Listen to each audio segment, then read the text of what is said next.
Hello नमस्कार दोस्तों, स्वागत है आपका हमारे इस यूट्यूब चैनल में। अगर अभी तक आपने हमारे चैनल को सब्सक्राइब नहीं किया है तो प्लीज़ चैनल को सब्सक्राइब करें और हमारे वीडियो को एंड तक देखना ना भूलें। आज के इस वीडियो में हम पढ़ेंगे भारतीय संविधान की जो राजभाषा है उससे संबंधित है ना, हिंदी के एमसीक्यू क्वेश्चंस पढ़ेंगे।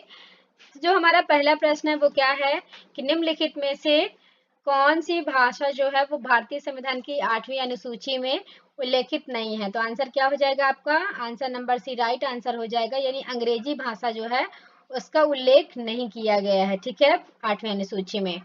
अगला प्रश्न है हमारा कि वर्ष 2003 में भारतीय संविधान की 8वीं अनुसूची में किस भाषा को जोड़ा गया था? तो किसको जोड़ा गया था? ये आपका बी नंबर राइट आंसर हो जाएगा।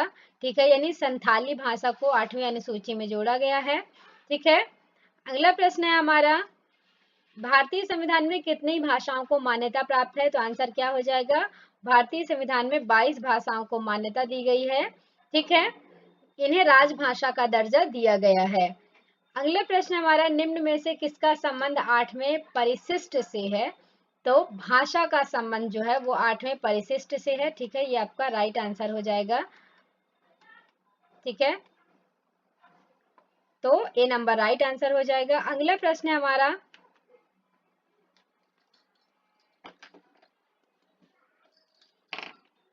अगला प्रश्न है, भारत के किस राज्य में उर्दू को प्रथम राजभाषा का दर्जा दिया गया है? तो आंसर क्या हो जाएगा हमारा? जम्मू एंड कश्मीर को क्या दिया गया है? राजभाषा का दर्जा दिया गया है, जो कि उर्दू में है। ठीक है, यहाँ पे उर्दू भाषा की शिक्षा भी प्रदान की जाती है, उसको मान्यता भी प्राप्त है। तो Jammu and Kashmir right answer हो जाएगा। अगला प्रश्न हमारा, भारत में से किस भाषा को 21वें संवैधानिक संशोधन द्वारा जोड़ा गया है?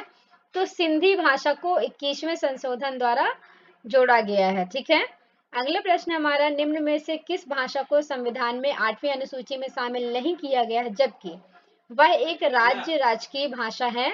तो आंसर क्या हो जाएगा? अंग्रेजी भाषा जो है उसे राजकीय भाषा के रूप में दर्जा दिया गया है। अगले प्रश्न, कौन सी भाषा हमारे संविधान के 8वीं अनुसूची में सम्मिलित नहीं है? तो राजस्थानी भाषा जो है वो संविधान की 8वीं अनुसूची में वर्णित नहीं है, बाकी गुजराती, कश्मीरी और डोगरी ये सभी भाषाओं का उल्लेख है हमारे संविधान में। अगला प्रश्न है, किस संवैधानिक संशोधन द्वारा भारतीय संविधान के 8वीं अनुसूची में बोडो, डोगरी, संथाली, मैथिली भाषाओं का समावेश किया गया है? तो डी नंबर आपका राइट आंसर हो जाएगा, यानी 92वें संवैधानिक संशोधन में 8वीं अनुसूची में इन भाषाओं का समावेश किया गया है। अगला प्रश्न है, भारतीय राज्य नागालैंड की आधिकारिक भाषा क्या है? तो नागालैंड की आधिकारिक भाषा क्या है? अंग्रेजी, मतलब अधिकांश कार्य वहां पे नागालैंड में अंग्रेजी भाषा में होते हैं और राजकीय भाषा का भी दर्जा दिया गया है। अगला प्रश्न है, 1955 में गठित राजभाषा आयोग के प्रथम अध्यक्ष कौन थे? तो बीजी खरे जो है ये 1955 में गठित राजभाषा आयोग के अध्यक्ष जाने जाते हैं। अगला प्रश्न है, डोगरी भाषा किस राज्य में बोली जाती है? तो आपको पता होगा जम्मू एंड कश्मीर में डोगरी भाषा बोली जाती है अधिकांशतः। ये नंबर राइट आंसर हो जाएगा। अगला प्रश्न है, भारतीय संविधान के अनुच्छेद 334 के तहत प्रथम राजकीय भाषा का आयोग का गठन कब और किसकी अध्यक्षता में हुआ था? तो आंसर क्या हो जाएगा आपका? डी नंबर राइट आंसर हो जाएगा, यानी 1955 में बीजी खेर के अध्यक्षता में इस आयोग का गठन किया गया था। अगला प्रश्न है, निम्न में से कौन सी भाषा भारतीय संविधान की 8वीं अनुसूची में नहीं है? तो कौन सी भाषा नहीं है? भोजपुरी भाषा का उल्लेख 8वीं अनुसूची में नहीं है संविधान के, बाकी उर्दू, नेपाली, कोंकणी ये सभी भाषाओं का उल्लेख मिलता है। अगला प्रश्न है, सिंधी भाषा को किस संवैधानिक संशोधन द्वारा संविधान की 8वीं अनुसूची में शामिल किया गया? तो आंसर क्या हो जाएगा? 21वें, है ना, 21वें संवैधानिक संशोधन में 8वीं अनुसूची में शामिल किया गया। अगला प्रश्न, निम्न में से किस राज्य में उर्दू भाषा को राजकीय भाषा के रूप में अंगीकार किया गया यानी अपनाया गया?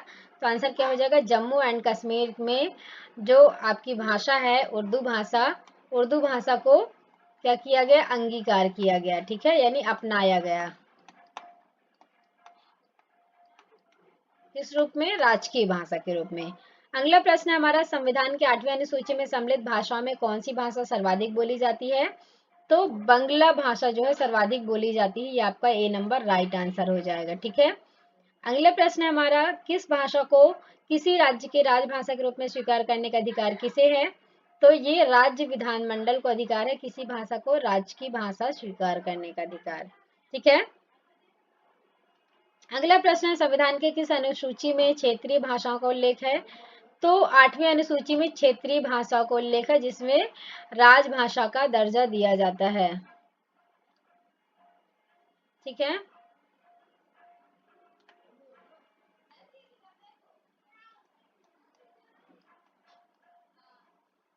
जिसे राजभाषा का दर्जा दिया जाता है। अगला है आपका, भारत के संविधान में 8वीं अनुसूची में कितनी भाषाएं हैं?